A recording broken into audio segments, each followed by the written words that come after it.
ከተራ የቢሮ ሰራተኝነት ተነስቶ በአስቂኝ ስህተቶቹ በአጋጣሚ የብሪታንያ ንጉስ የሆነው ሁላችንም የምናውቀው ሚስተር ቢን ወይም በትክክለኛ ስሙ ሮዋን አትኪንሰን የሰራው ድንቅ አስቂኝ ፊልም ይዤላችሁ መጥቻለሁ። ለቻናሉ አዲስ ከሆናችሁ በቅንነት ቪዲዮ ላይክ፣ ቻናሉን ደግሞ ሰብስክራይብ በማድረግ አበረታቱኝ። ለዛሬ በ2003 ዓ.ም የወጣውን ጆኒ እንግሊሽ የተሰኘውን ፊልም ይሆናል። በቀጣይ ደግሞ ከ8 ዓመታት በኋላ የተለቀቀውን በ2013 የወጣውን ጆኒ እንግሊሽ ፊልም ይዤላችሁ የምመጣ ይሆናል። ቀለል አድርጋችሁ ቪዲዮን ላይክ በማድረግ ፊልሙን ጀምሩ።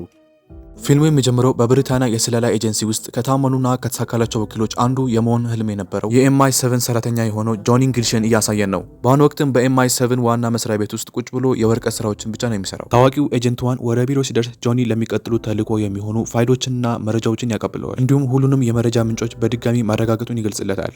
በሚቀጥለው ትዕይንት ኤጀንት ዋን ጆኒ ባለማወቅ ባቀበለው የተሳሳተ መረጃ በተፈጠረ የሰርጓጅ መርከብ አደጋ ህይወቱ ያልፋል። ብዙም ሳይቆይ የሀገሩ ወኪሎች ሁሉ ለኤጀንት ዋን የቀብር ስነ ስርዓት ላይ ይሰባሰባሉ።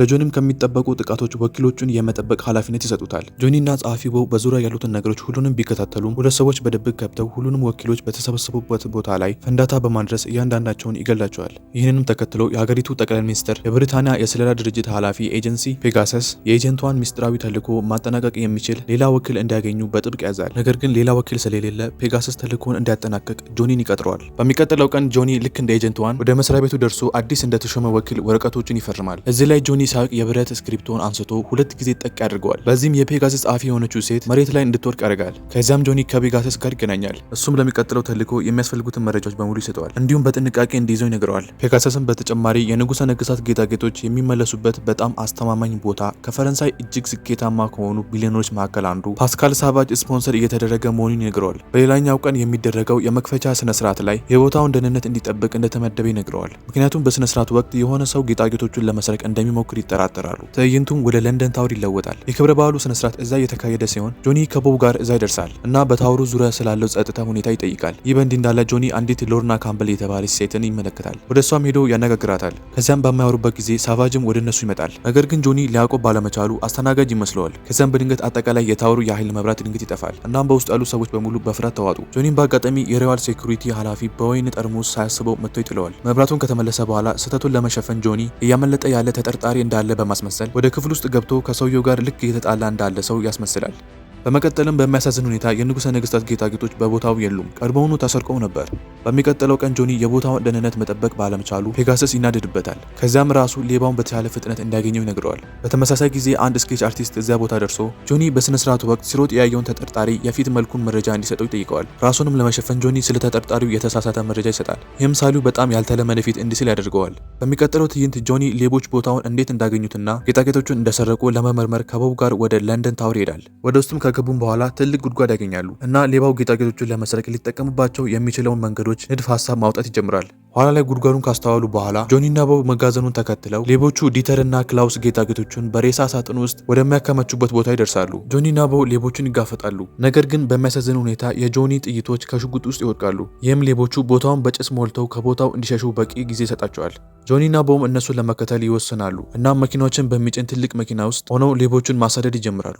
ከዚያም ጆኒ ሌቦቹ ጌጣጌጦቹን በሬሳ ሳጥን ውስጥ ለመቅበር እንደሚያሰሙ በመጠርጠር ወደ ቀብር ስነ ስርዓቱ ይሄዳል። ጆኒም ስለዚህ እውነተኛ የቀብር ስነ ስርዓት ላይ በመግባት ሰዎችን ስለዘረፋው ያላቸውን ሚና ይጠይቃል። በዚህ ጊዜ ቦብ የውሸት ራሱን እንደ ዶክተር በማስመሰል ጆኒ የአእምሮ በሽተኛ እንደሆነ ይናገራል። በሚቀጥለው ትዕይንት ዲተርና ክላውስ ወደ ሳጅ ዋና መስሪያ ቤት ሲደርሱ የሰረቁትን ጌጣጌጦች ይሰጡታል። እዚህ ላይ የጌጣጌጥ ዘረፋውን ያካሄደው ሳቫጅ መሆኑ ይገለጣል እና አሁን የብሪታንያን ዙፋን ለመቆጣጠር አቅዷል። እንዲሁም ጆኒን በተሻለ ፍጥነት እንዲያሰጉት ያዛል። ይህ በእንዲህ እንዳለ ጆኒና ቦብ ወደ ኤምአይ7 ዋና መስሪያ ቤት ደርሰው ሳቫጅ ጌጣጌጦቹን እንደሰረቀ እንደሚጠረጠሩ ለፔጋሰስ ይነግሩታል። ፔጋሰስ ጆኒ ለጌጣጌጦቹ ደህንነት የተጠበቀ የእድሳት ቦታ የገነባው ሰው መጠራጠሩን ማመን አልቻለም። ስለዚህም ጆኒ ሳቫጅ ከዚህ ምርመራ እንዲርቅ ይነግረዋል። የፔጋሰስ ትዕዛዝ እንዳለ ሆኖ ጆኒ ከቦብ ጋር የሳቫጅን ዋና መስሪያ ቤት ለመውረድ ያቅዳል። በድንገት እነሱ ላይ ክላውስ የተኩስ ጥቃት ይከፍትባቸዋል። ነገር ግን ሳይጎዱ ሁለቱም ከዛ በሰላም ማምለጥ ችለዋል። በመንገዱ ላይም ቀደም ሲል ጆኒ ሌቦቹን ሲከተል የነበረውን ሞተር በምግብ ቤቱ ፊት ለፊት ቆሞ ያስተውላል። ወደ ውስጡም ገብቶ ሎርናን ያገኛታል። ከዛም ሎርና ሱሺ እንዲበላ ትነግረዋለች። ከምግብ ቤቱ ወጥታ ሞተሯን አስነስታ ትሄዳለች። ማታ ላይ ጆኒ እና ቦብ የሳቫጅን መኖሪያ ቤት ለመውረድና የተወሰኑ መረጃዎችን ለማግኘት ባወጡት እቅድ መሰረት በአውሮፕላን ውስጥ ይገኛሉ። ቦብ በቦታ ላይ ያሉትን ተመሳሳይ ህንፃዎችና የመግቢያ ቴክኒኮችን ለጆኒ ያብራራል።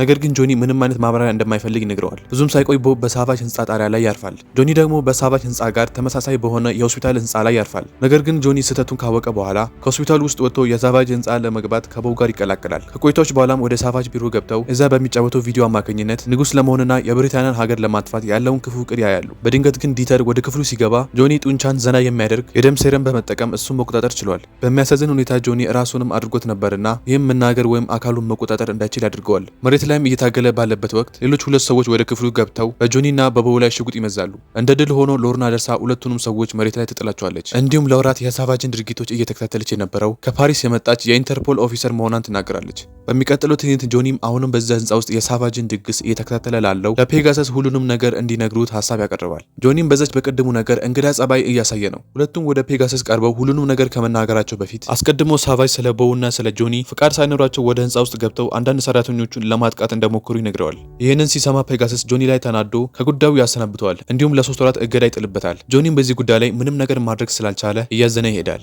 ጆኒም ያለምንም ጥፋት ሲታገድ ማየት ሎርናም ለሱ ታዝንለታለች። ይህንን ተከትሎ ሳቫጅ ለዘውድ ስነ ስርዓቱ የውሸት ሊቀ ጳጳስ የመቅጠር እቅዱን ትቶ የንግስት ኤልሳቤጥን ሁለተኛ ስልጣን እንዲለቁ ለማድረግ ሰራተኞችን ይልካል። ንግስቲቱም ሳቫጅ ቀጣዩ የዙፋኑ ዋራሽ መሆኑን የሚገልጽ ስምምነት በግድ እንድትፈርም ያደርጋሉ። ይህ በእንዲህ እንዳለ ሎርና ወደ ጆኒ ቤት በመሄድ ከሷ ጋር ወደ ሳቫጅ ወዳለበት ፈረንሳይ እንዲሄድ ጆኒን ታሳምነዋለች። ሳቫጅ ከመላው ዓለም ካሉ 13 እጅግ ተፈላጊ ወንጀለኞች ጋር በመገናኘት ትልቅ ነገር እያቀደ መሆኑን ትነግረዋለች። ማታ ላይ ጆኒና ሎርና በጸጥታ በጠባቂዎች ሳይታዩ ወደ ውስጥ ለመግባት ይሞክራሉ። ጆኒ በፈሳሽ ማስወገጃ በኩል ለመግባት ይወስናል። ሎርና ደግሞ ወደ ህንፃው ለመግባት መንሰላል ትጠቀማለች። ጆኒም በፈሳሽ ቆሻሻ ሰውነቱን ተለቅልቆ ወደ መታጠቢያ ቤቱ አካባቢ ይደርሳል። ብዙም ሳይቆይ ሎርናና ጆኒ ተገናኝተው ሳቫጅ ከዓለም አቀፍ ደረጃ ከታወቁ ወንጀለኞች ጋር ያደረገውን ስብሰባ ይሰማሉ። እዚህ ላይ ሳቫጅ ብሪታንያን ወደ ዓለም አቀፍ ትልቁ እስር ቤት ለመቀየር እንዳሰበ ይረዳሉ። ይህንን ሲሰማ ጆኒ ይናደድና ሳቫጅን ለማሰር ከሎርና ጋር ማቀድ ይጀምራሉ። ነገር ግን አሁንም በድጋሚ ጆኒ ስህተት ይሰራና ማይክሮፎኑን ያበረዋል። ይህም ሳቫጅ እነሱ የሚያሉትን ነገር ይሰማል። ጆኒም ከሳቫጅ ፊት ለፊት ዘሎ ይወጣና እጅ እንዲሰጥ ያስፈራረዋል። እንዲሁም የሳቫጅን ክፉ ዕቅድ የያዘውን ዲቪዲ ካሴት ይወስዳል። ነገር ግን የተሳሳተውን ነበር የወሰደው። ልክ ጆኒ ወደ ሳቫጅ ሲራመድ በሳቫጅ ሰራተኞች ይከበብና ሎርናም ትያዛለች። ከዚያም ሁለቱንም አስረው ያስቀምጣቸዋል። በሚቀጥለው ቀን ሳቫጅ ለዘውድ ስነ ስርዓቱ ሲዘጋጅ ቦው እንዴትም ብሎ ወደ ጆኒ በመምጣት ሁለቱንም ከዛ ያድናቸዋል። ከዚያም ወደ ሳቫጅ ይሄዳሉ። እንደ ድል ሆኖ ጆኒ በሰዓቱ ደርሶ ነበርና እንደ ብሪታንያ ቢሾፕ በመምሰል ወደ ሳቫጅ ይሄዳል። ከዚያም ፈጥኖ የሳቫጅን እውነተኛ ዓላማዎች ለሁሉም ሰው ለመናገር ይሞክራል። ለማረጋገጥም እዛው ያለውን ሊቀ ጳጳስ ሐሰተኛ መሆኑን ለማሳየት የተለያዩ ነገሮችን ይሞክራል። ነገር ግን መጨረሻ ላይ እውነተኛ መሆኑን ተገነዘበ። በዚህ መሃል ክላስ ጆኒን በድብቅ ለመግደል ይሞክራል። ነገር ግን ሎርና በሰዓቱ ደርሳ ታስቆመዋለች። ይህንንም ተከትሎ ጆኒ የመጨረሻ ማስረጃ እንዲሆን በድብቅ የወሰደውን ዲቪዲ ካሴት ቦው ቪዲዮን እንዲከፍተው ይነግረዋል። በሚያሳዝን ሁኔታ ግን ጆኒ መታጠቢያ ክፍል ውስጥ ሆኖ እየዘፈነ ያለውን ቪዲዮ ይመለከታሉ። ጆኒም ይህንን ካየ በኋላ ከቦታው በድብቅ ለመውጣት ይሞክራል። የንግስናው ስነ ስርዓትም ተጀምሮ ጳጳሱ ዘውዱን በሳቫጅ ራስ ላይ ሊያስቀምጥ ሲል ጆኒ ጣልቃ ገብቶ ገመድ ይዞ በመንጠልጠል ዘውዱን ከጳጳሱ ላይ ይወስደዋል። ሳቫጅም ተናዶ ሽጉጡን አውጥቶ በጆኒ ላይ ለመተኮስ ይሞክራል። ይህም ዘውዱን እንዲጥል ያደርገዋል። ጳጳሱም እንደገና ለሳቫጅ ዘውዱን ሊያደርግለት ሲሞክር ጆኒም እንደገና ገመዱ ላይ ተንጠልጥሎ ከገመዱ ላይ ወድቆ ሳቫጅን በመጣል በዙፋኑ ላይ ተቀምጦ ሳይታሰብ ዘውዱን ለራሱ ይወስደዋል። በአሁኑ ሰዓትም ጆኒ አዲሱ የብሪታንያ ንጉስ ሆኗል። ንጉሱ እንደሆነ ሲያውቅም ጆኒ ወዲያውኑ የኤምአይ7 ኦፊሰሮችን ሳቫጅን እንዲያስሩት ያዛል። በመጨረሻው ትዕይንት ጆኒ ዙፋኑን ለንግስት ኤልሳቤጥ ይመልስላታል። የሳቫጅ ዕጣ ፈንታ በእርግጥ አይታወቅም። ነገር ግን አንድ የሬዲዮ አቅራቢ በከፍተኛ ክህደት ጥፋተኛ ሆኖ ከተገኘ ሊገደል እንደሚችል ይገምታል። ሳቫጅ በከፍተኛ የክህደት ክስ ችሎት ላይ በመጠባበቅ ላይ ሳለ ጆኒና ሎርና በደቡብ ፈረንሳይ የፍቅር ጉዟቸውን ያደርጋሉ። ጆኒ መኪናውን አንድ ቦታ አቁሞ ሊሲማት ወደ ሎርና ጠጋ ሲል አሁንም ስህተት መስራት የማይሰለቸው በአጋጣሚ መኪና ውስጥ ያለውን አንዱን በተን ተጭኖ ሎርና ወደ ሰማይ ተስፈንጥራ በመዋኛ ገንዳ ውስጥ ስትገባ እያስመለከተን ይህ አስቂኝ ድንቅ ፊልም እዚህ ጋር ይጠናቀቃል። በቀጣይ ደግሞ በ2013 የወጣውን ጆኒ እንግሊሽ ፊልም ይዤላችሁ የሚመጣ ይሆናል። እናንተ ደግሞ ላይክ፣ ሰብስክራይብ፣ ሼር በማድረግ እንድትደግፉኝ እጠይቃለሁ።